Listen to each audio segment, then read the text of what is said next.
আমরা জানি কোনো ইনফরমেশান যখন শর্ট টার্ম মেমোরি থেকে লং টার্ম মেমোরিতে গিয়ে স্টোর হয়, তখন সেই ইনফরমেশান আমরা সহজে ভুলে যাই না। দীর্ঘ সময়ের জন্য সেই ইনফরমেশান আমাদের ব্রেনে স্টোর থাকে। তাহলে এখন প্রশ্ন হলো, কীভাবে আমরা কোনো ইনফরমেশানকে শর্ট টার্ম মেমোরি থেকে লং টার্ম মেমোরিতে ট্রান্সফার করতে পারি।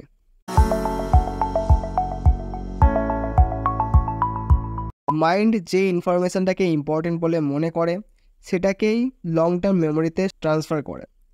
তাহলে যদি কোনো ইনফরমেশানকে একবারের জন্য না দেখে বরং পরপর কয়েকবারের জন্য যদি দেখি, ও শুধুমাত্র সেই ইনফরমেশানটাকেই না দেখে বরং তার সাথে রিলেটেড আরও কিছু ইনফরমেশানকে একসাথে আমরা দেখি, তাহলে আমাদের মাইন্ডের মনে হবে এই ইনফরমেশানটা অনেক বেশি গুরুত্বপূর্ণ। তখন মাইন্ড সেই ইনফরমেশানটাকে লং টার্ম মেমোরিতে স্টোর করবে।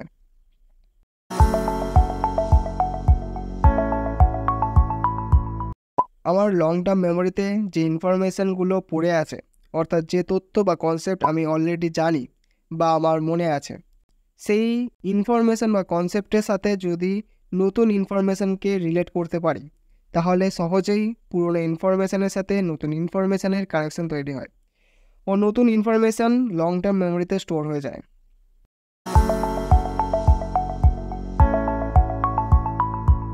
মাইন্ড সেই ইনফরমেশানটাকেও লং টার্ম মেমোরিতে স্টোর করে যে ইনফরমেশানটাকে মাইন্ড মিনিংফুল বলে মনে করে। তাহলে যদি আমরা কোনো ইনফরমেশানকে শুধুমাত্র না পড়ে বরং পড়ার পরে যদি সেই ইনফরমেশানটা প্র্যাকটিক্যালি কোথায় ব্যবহার করা যায় সেটাকেও দেখি, আরও ভালো হয় যদি সেটাকে প্র্যাকটিক্যালি ব্যবহার করি, তাহলে সেই ইনফরমেশানটা আমাদের লং টার্ম মেমোরিতে গিয়ে স্টোর হয়ে যায়।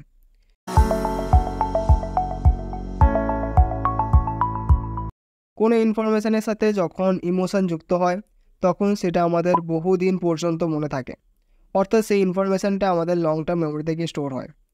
যেমন কোনো একটা ঘটনা যেটাতে আমাদের খুব খারাপ লেগেছিল বা আমাদের খুব আনন্দ হয়েছিল, মেবি সেই ঘটনাটা আমরা এখনও মনে রেখেছি। শুধুমাত্র সেই ঘটনায় নয়, বরং সেই ঘটনা যেদিন ঘটেছিল বা আমরা আরও কী করেছিলাম সেগুলোও হয়তো আমাদের এখনও মনে আছে। তাহলে যদি কোনো ঘটনা, কোনো ব্যক্তি বা কোনো বস্তু যার সাথে আমাদের ইমোশন অলরেডি যুক্ত আছে, তার সাথে নতুন কোনো ইনফরমেশানকে যুক্ত করতে পারি, তাহলে সেই ইনফরমেশান সহজেই লং টার্ম মেমোরিতে গিয়ে স্টোর হয়ে যায়।